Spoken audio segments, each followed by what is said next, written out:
إن الحمد لله نحمده ونستعينه ونستغفره ونستهديه ونعوذ بالله من شرور أنفسنا ومن سيئات أعمالنا من يهده الله فلا مضل له ومن يضلل فلن تجد له وليا مرشدا أشهد أن لا إله إلا الله وحده لا شريك له وأشهد أن سيدنا وحبيبنا وإمامنا محمدًا عبده ورسوله صلوات الله وسلامه عليه وعلى آله وأصحابه ومن تبعهم بإحسان إلى يوم الدين.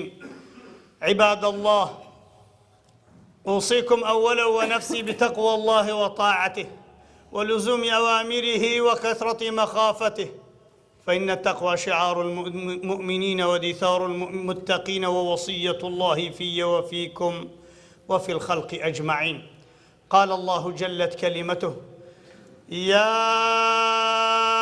أيها الذين آمنوا اتقوا الله حق تقاته ولا تموتن إلا وأنتم مسلمون. أما بعد، مسلمانانی بەڕێز، ئیماندارانی خۆشەویست، تاکە کتێبێک لەو کتێبانەی کە گەورەترین نیعمەتی خوای ڕەب العالەمین بوون بەسەر پێغەمبەران و بەسەر بەشەریەتەوە، تاکە کتێبێک کە مابێ و دەستکاری نەکرابێ و فائیدەی دنیا و قیامەتی لێ بکەین، قورئانی پیرۆزە. خوای ڕەب العالەمین بەهرەمەندمان بکە لەو قورئانە پیرۆزە و حفظیمان بە قسمەت ئێمە و ماڵ و منداڵەکانمان بکە و لە ئەهلی قورئان و ئەهل اللهمان حساب کە بۆ خاتری عەظەمەت و گەورەی خۆی. عنوانی خوتبەکەمان ڕۆڵی قورئانی پیرۆز لەسەر بەها ئیمانیەکان. قورئان چەندە تەئثیری هەیە لەسەر بەها ئیمانیەکان، لەسەر سلوکی ئینسانەکان، لەسەر دامەزراندنی حەضارەتەکان، لەسەر هەموو ژیانی ئینسان قورئان چەندە تەئثیری هەیە، بەڵام بەس لایەنی ئیمانی تەماشە بکەین. بەڕێزانم، خوای گەورە لە قورئانی پیرۆز کە باسی کتابی خۆی کە فەرمێ قەد بەڕاستی جاءەکم هاتووە بۆ ئێوە مین اللهی لەلایەن خوای گەورەوە نوڕن، کتێبێک کە هەمووی ڕووناکاییە. هەندێک عولەما فەرمون مەبەستی ئەو شەریعەتەیە کە لە قورئان وەرگیراوە شەریعەت نوڕە و کتاب مبین، کتێبێکی ڕوون و ئاشکراشە، ڕوونکەرەوەیە. یەهدی به الله من اتبع رضوانه، خوای گەورە هیدایەتی ئەوانەی پێدەدا، ڕێی بەوانە بەو قورئانە ڕێ بەو کەسانە پیشان دەدا من اتبع رضوانه، ئەو کەسانەی کەوە بە دوای ڕەزامەندی خوای گەورە کەوتون. مەبەستیان ڕەزامەندی خوای گەورەیە، مەبەستیان ڕەزامەندی نەفسی خۆیان نییە، مەبەستیان ڕەزامەندی ئەم و ئەو نییە، مەبەستیان ڕەزامەندی شەهەوات نییە، مەبەستیان ڕەزامەندی فلان و فیسار نییە، تەنها مەبەستیان ڕەزامەندی خوای گەورەیە. هەر کەسێک لە دنیا مەبەستی ڕەزامەندی خوای گەورە بێ، قورئان مەنهەج و ڕێپیشاندەریەتی و قازانجی لێ دەکا. بەڵام قەسەم بە ئەڵڵاه جەلە جەلالوه، ئەگەر کەسێک مەبەست و نیەتی لە ژیان ڕەزامەندی خوای گەورە نەبی، لەوەی کە دەژی، لەوەی کە عیبادەتی دەکا، لەوەی کە هەڵدەستی و دادەنیشی، رب العالمین جل جلاله ئەو قورئانەی ناکەتە هیدایەت دەر لە بۆ ئەو ئینسانی، و ئینسانت ئیستیفادە لە قورئان ناکات. جا کەسێک نەخوێنی تۆ ئیستیفادەی چی لێ دەکا؟ کەسێک نوێژێ نەکە ئیستیفادەی چ لە نوێژێ دەکا؟ کەسێک ئەگەر تەماشای قورئانێ نەکا، داخۆ قورئان چۆنی فەرمووە، چی ئیستیفادەیەکی لێ دەکا؟ مەنهەجەکەی غەڵەتە و خەریتەی ژیانی غەڵەتە، کەتەلۆشی لەدەست داوە. وەرە کابرایەکی بینە جیهازێکی گەورەی بردە بەردەستە برێ، وەڵا ئیش پێ بکە، بەبێ کەتەلۆگ بەبێ نەخوێندەواری ئەو جیهازە هەم کاول و وێران دەکا. ژیانی تو ئەو ئەجهیزانێ لە جسمی تو هەنا، لە مێشکت بگرا، هەتا کۆ ئەندامی هەناست، کۆ ئەندامی هەرست، کۆ ئەندامی زاوزێت، هەموو کۆ ئەندامەکانی تر، هەموو جسمی خۆت ئەگە بە جۆرێ ئەو قورئانەی بەڕێوەت نەبرد، هەمووی عاتڵەکەی، هەمووی تێک دەدەی، هەمووی خراپ دەکەی. ئەفەرمێ سبل السلام، ڕێگاکانی ئاشتی و خۆشیان پێ پیشان دەدەم. ئاشتی دەلالتە لەسەر ئاشتی زۆر ڕێگا هەن، بەڵام شەڕ یەک ڕێگای هەیە، تەکبیری شەڕکردنی، هەر شەڕکردنی هیچی دیکە نییە. کەواتە ويخرجهم من الظلمات إلى النور، وخوای گەورە لەو هەموو ڕێگا خراپانەی ظلمات، نور یەک ڕێگا، ظلمات چەندەها ڕێگان. خوای گەورە دایانهێنیتە دەرێ إلى النور لە بۆ ڕێی شەریعەت و ڕێی قورئان، ويهديهم إلى صراط مستقيم راست الرجان في بيشان ددا يا ربي خدايا إما لوانا بينك بجري أو آية قرآن بيروز لنور قرآن إيمانش يا رب العالمين من باسي ويناكم كقرآن بيروز أزانين خويندنوي خيرا هر حرفێکی دەخێرت دەگاتێ و هیدایەتە و خوێندنەوەی سەکینەتە کەسێک شارەزاش نەبی لە قورئانی پیرۆز قورئانی لەسەر منداڵەکانی بخوێنی لەسەر خۆی بخوێنی شیفایە باسی ئەو مەوضوعی ناکەم و باسی فەضلی قورئانیش ناکەم چونکە ئەوانەی پێیان خۆشبی گەورەی قورئانێ تەماشە بکەن بچن مقدمەی تەفسیرەکان بخوێننەوە UN ئیحساییەکی کردووە دەڵێ 5,000 تەفسیر لە قورئانی پیرۆز دانرایە لە 5,000 تەفسیری قورئانی پیرۆز هەر عالمێک تەفسیری دانابێت لە مقدمە و پێشەچیەکەیدا مقدمە و پێشەچیەکەیدا دانیشتە هەندێک باسی نووسی هەندێک نووسی گەورەی قورئانی نووسیوە لەو 5,000 تەفسیرە وەکو زیاترش و هێشتا بەڵکو زیاد دەبن ئەگەر تەماشای گەورەی قورئانی بکەن ڕۆژ بە ڕۆژ قورئانت لەلا گەورەتر دەبێ باسی ئەو مەوضوعە ناکەم بەڕێزان و خۆشەویستانم کتێبەکانی تاریخ و ئەدەب بخوێنەوە بزانە پێشی هاتنی ئەو قورئانە پیرۆزە کە محەممەد المستەفا صلی الله عليه وسلم لە خوای گەورەی وەرگرتووە جەل جەلاله بزانە ئەو خەڵکانە چۆن بوون و چۆن ژیاون نەژیاون نەمردوون طەبەقەیەکی گەورە طەبەقەیەکی گچکەی خواردووە دەوڵەمەند فەقیری خواردووە دەوڵەمەند لە ماڵی خۆی بە ئیسراحەت نەژیاوە ژیانیان هەر نەبووە ئەوانە ئێستاش وردە وردە بە ناوی پێشکەوتن و بە ناوی ئەنواعشت هەمان ئەو شتانەی پێشان وردە وردە دووبارە دەکەنەوە خوا پەنامان دە یا ڕەبی کەواتە بەڕێزان و خۆشەویستانم تەماشەی کە بەشەریەت چۆن بەرەو عیفەت و خۆپاراستن بەرەو عەدالەت بەرەو ئیحسان بەرەو تەحریری عەقڵ چۆن هات مێشتی ڕزگار بوو لە خوڕافیات و لە سحر و لە کەهەنە و لە طیەرە و لە نزانم چی و چی هەمووی بەواسطەی ئەو قورئانە پیرۆزە خوای گەورە ڕێی لە بۆ ڕاستکردنەوە خوای گەورە فەرمێ ولو أن قرآنا سيرت به الجبال أو قطعت به الأرض أو كلم به الموتى بل لله الأمر جميعا أجر كتابك مناردبا آسماني بي كتابك مناردبا كوا شاخكاني بي لنا وسبانا وهم يكون كرابان يان زوي بي بارسا بارسا كرابا وكن كرابا يان قصي بي لقر مردوان كرابان تنهادا بي القرآن با كواتا هيت كتابك نيا علم شي تدابي كتيا كان هم بزارش لنا وبا هيت كتابك نيا هيت علمك نيا او زوي هم بيكون كن ببي هم بيكاول ببي وهيت شتك نيا بتواني قصلك مردوان بكا اگر هم وهذا بقرآن بيروز بقرآن هند قوريا ليه فرمي لو انزلنا هذا القرآن على جبل لرأيته خاشعا متصدعا من خشية الله امرا بزوي بتيا كان كلمه بشاخه كان كذبا برقيتي او بردانه كذبا كقرآن تن بودن يرم بارتا دبون لا ترسي القرآن ولا ترسي خوي رب العالمين جل جلاله إمام عمر رضي الله عنه تنها بجرا قلت لنا سورة طه ما أنزلنا عليك القرآن لتشقى جيلي راقرت أي محمد من القرآن من نار بيت مان ديبون القرآن التكليف نية القرآن تشريف وليس تكليفا قرآن تكليف نية تشريفة نيش تكليف نية بري لكور خوي بكينو تشريفة شرفة وي هاتا سر من سر دقور دي هاتا مزقوتي شرفي بي بخشراوة نابي بلا والله إلا كولم كردوا لكول دانا هاتوا كواتا زورش ممنون بخوالد قبول ناكا دبي زور ممنون بخوالي يوري ليش قبول بكا نجاشي كابراكي نصراني بو كاتك جويلة آموزاي پیغمبری صلى الله عليه وسلم كبه هجرت رو يشتبون كاتك جويلة قد جعفر قلت وكفى بالله شهيدا محمد رسول الله والذين معه أشداء على الكفار الرحماء بينهم تراهم ركعا سجدا يبتغون فضلا من الله ورضوانا سيماهم في وجوههم من أثر السجود ذلك مثلهم في التوراة ومثلهم في الإنجيل كزرع أخرج شطأه فآزره فاستغلظ فاستوى على سوقه ورد فرميسك لا تساوي نجاشي هات نخواري ختيشي لعردي دا قلتي قسم بخوا أوي بو محمد هاتو بو عيسى كري مريم هاتو لو ختي زياترنيا همو يليك دلاقة هاتون دين كان إخوائي جورا همو يكن همان سرتاوي ديني لو بو بيغمبر عيسى نازل كدو همان سرتاوش بو محمد نادو صلى الله عليه وسلم أقل ترسي قوم كان نبا إعلان إسلامتي ذكر بلام لو رجي وفاتي كد پیغمبر صلی الله علیه و سلم خبری پیگیش پاشمای فرمان نجاشی وفاتی کردیا فرمی بانویجی لسر بکن بغائبی لبروی نجاشی پیاوش مسلمان بود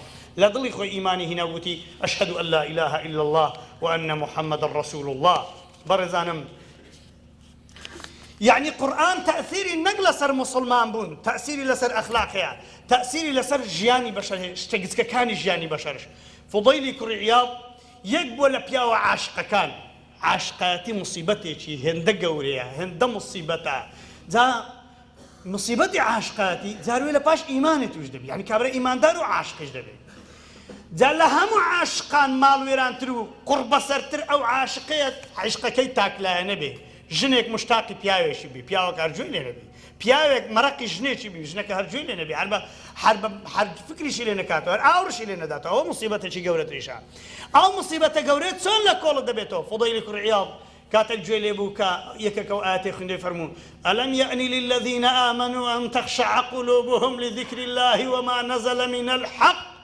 أري روجي أو نهاتو كاتي أو نهاتو دل كانتان نرم كان جوي كانتان نرم كان بو قرآن بيروزو بقرنو لا إخوائي جورا قال آن الأوان قلت بري والله من لشوي دجيم أو عشق جياني لتقداوم بوو بە گەورەی هەموو پیاوە زاهیدەکانی سەحابە و تابعیەکان یعنی تابعیەکان لە زمانی خۆی بەڕێزان و خۆشەویستان کەواتە نەکلەوە غەریبترش لەوە مەجموعەیەک جن هاتنە خزمەت پێغەمبەری خوا صلی الله علیه و سلم جنۆکە. هەڵە ئێستا بەرنامە دەکرێت جنۆکە هەیە یان نییە؟ شتێک لە قورئان هەبێ چۆن نییە؟ خوا فەرمووی چۆن نییە؟ سوورەتێک بەناوی ئەلجینە ئەنجا جن تەئسیری لەسەر ئینسانی هەیە بەتایبەتی لەسەر ئەو کەسانەی خۆیان بەخوای پەنا نادەن.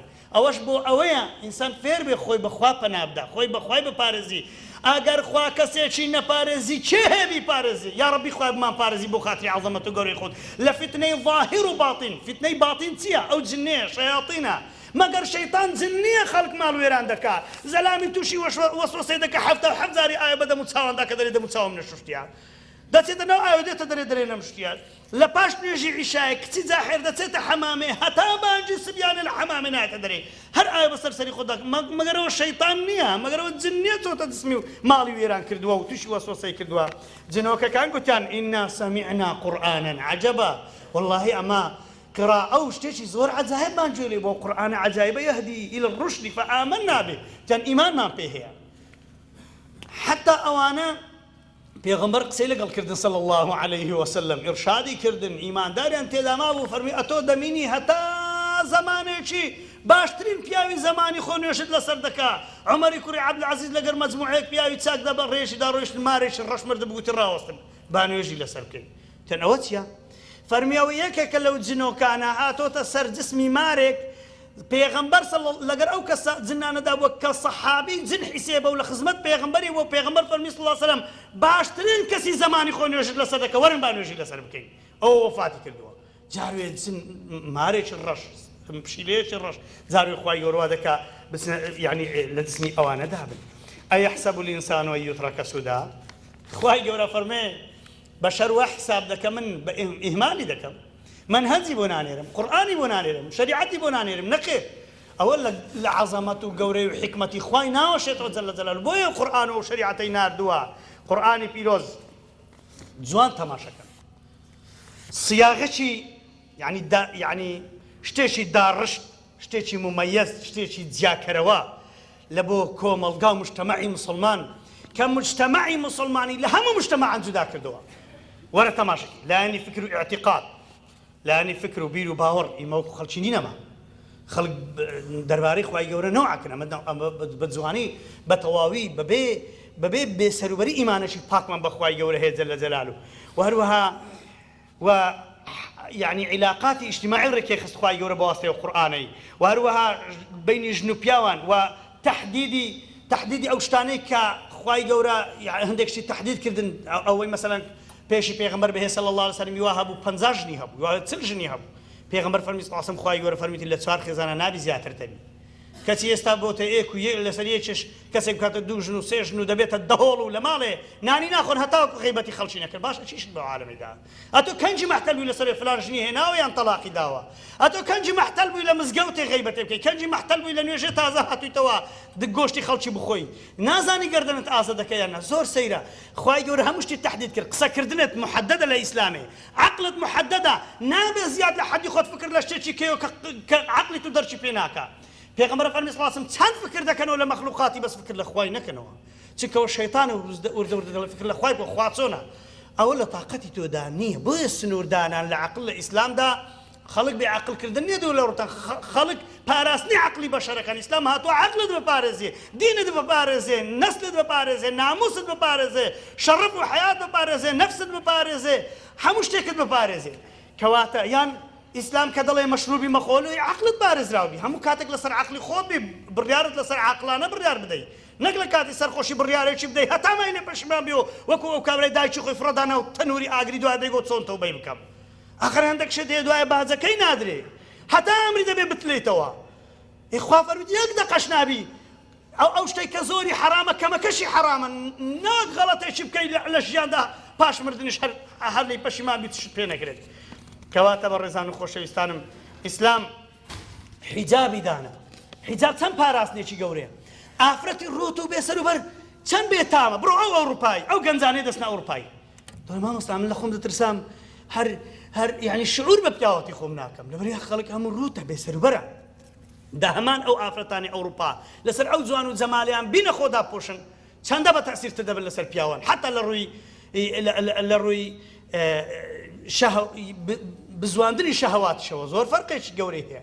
ئیدەن ئافرەتیش هەیە لەوانەیە نیقابش بێ ڕشی لە حیجاب بێ، نەک حیجاب نیقابیش بێ ڕقت لە حیجاب بێ کافر دەبی. آخر خوا فەرموویەتی جەل جەلالو حیجاب واجبە. کە ئافرەتێکی ڕوت ڕقی لە حیجاب بێ بڕۆ وەڵا ڕقم لێتی ڕاست کافر دەبی، هەر بەبێ قەید و شەرت ماڵی وێران دەبێ. کەسێک نوێژێش بە ڕقی لە نوێژەبی کافر دەبی، کەسێک زەکاتی بدە ڕقی لە زەکاتی بی. پێ نەخۆشبوون جودا و ڕق لێبوونەوە جودا برێوت چیەوە لێ بێزارم. دەبێت یەک لە ئەمر و لە یەک لە سنەتی پێغەمبەری صلی الله عليه وسلم ڕق لێ بیتەوە کافر دەبی والعیاذ بالله. قەیدنە بڵێ قورسە بڵێ ماندیبوونە، ئەمما ڕق لێبوونەوە لە ئیسلامدا مەمنوعە و خەڵکی سۆرە خوا پەنامان یا ڕەبی. کەواتە ئیسلام شتێکی وای دامەزران. مستەضعەفەکان پەککەوتۆکان لە خوتبەی تر من لێرە نەبووم کە حکومەت پێی باش و ئەوقاف پێی باش باسی پەککەوتوان بکرێ. یعنی ئیسلام شتێکی دانا لە بۆ پەککەوتوان، لە بۆ ئەوانەیە پیان دەڵێن خاوەن پێداویستی تایبەت یاریان پێ نەکەی کە دیتت برێ الحمد لله الذي عافاني مما ابتلاك به وفضلني على كثير ممن خلق تفضيلا. یارمەتی بدەی حکومەتشتی لە بۆ بڕێتەوە، احترامیان بگیرێ، پێی بڵێ ئەکید خوای گەورە لەو تعویض دەکەتەوە ئەوەی بەسەر تۆ هاتووە. بەڵام ئەو دوعاش کە دەخوێنی دەبێت گوێی لێ نەبی. کەواتە بەڕێزان یەتیمەکان، فەقیرەکان، بێوەژنەکان، ئافرەتە تەلاق دراوەکان، ئەوانی مێردیان وەفاتی کردووە و ئەوە هەر هەمووی سیاغێکی جوانی بۆ دانا قورئانی پیرۆز. مجتەمەعی ئیسلامی پێ لە هەموو مجتەمەعان جودا کردووە. ڕاقیترین مجتەمەع ئەو مجتەمەعەیە کە پەروەردەی قورئان و سنەتی پێغەمبەر بێ صلی الله عليه وسلم. یەک شت بەو گەنجە بەڕێزانە دەڵێم، جاری وا هەیە پیرەمێرد پیاوە پیرەکانیش تووشی ئەو مەسەلانە دێن. تەیاری شەهوەت ئللا بە ئیمان نەبی، ئیمان بەخوا بە قوت بوون نەبی، بە هیچ شتێکی مقاومە ناکرێ.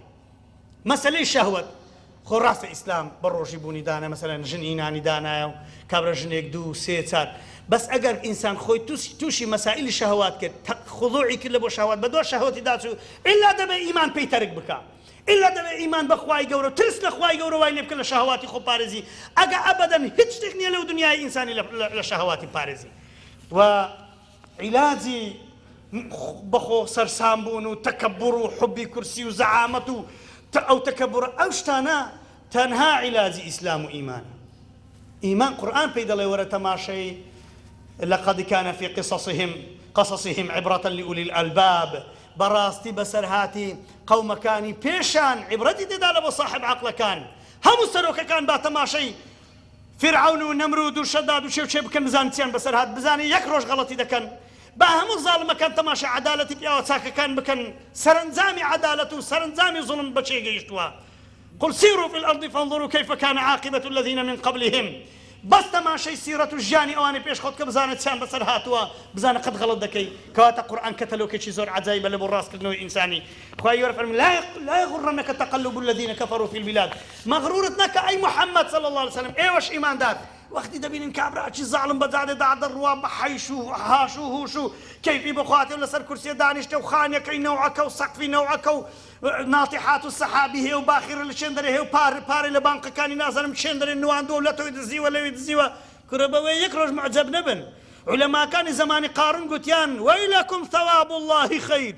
قورتان بەسەر سەوابی خوا باشتر لە شتەی خوای باشتر ئەبەدیە ئەوە دوو ڕۆژ کە دەبینی پاش ماوەیەکی کەم فخسفنا به وبداره الأرض لعردي تسو خواري بخو قارون ومال وهموش تكاني لنا وشون خوا بنامان يا ربي يعني شتي ديقا قرآن بيتفرمي لا تحسبن الله غافلا عما يعمل الظالمين أما يعمل الظالمون وحسابنا كان خواي قورا غافل لو يزال مكان ديكن خدا هم يا قاليا إنما يؤخرهم ليوم تشخص فيه الأبصار هم يهرقلت له أو روجي تاو كان مالك ضمين تماشي عصمان دكن بزان كنجي خواي قورا دي تمحكمو حسابيان لقردكا يك مثقال ذرش لكن خواي قورا لا ظلم بزر نبوة ولا تاكش بزر نبوة چونك قرآن حسابي مثقال ذرة ما لقردكا يا ربي خواي أبو خاتي عظمته قوري خود بمان جريتو سر أو قرآن بيروزا بمان كيتا پروردي أو قرآن بيروزا أو زيلي دابه بيتا خزمت كارو پروشي أو قرآن بيروزا وبيتا پروردي أو قرآن بيروزا خواي أو قرآن بكيتا نور الشفاء بوضلو درون مان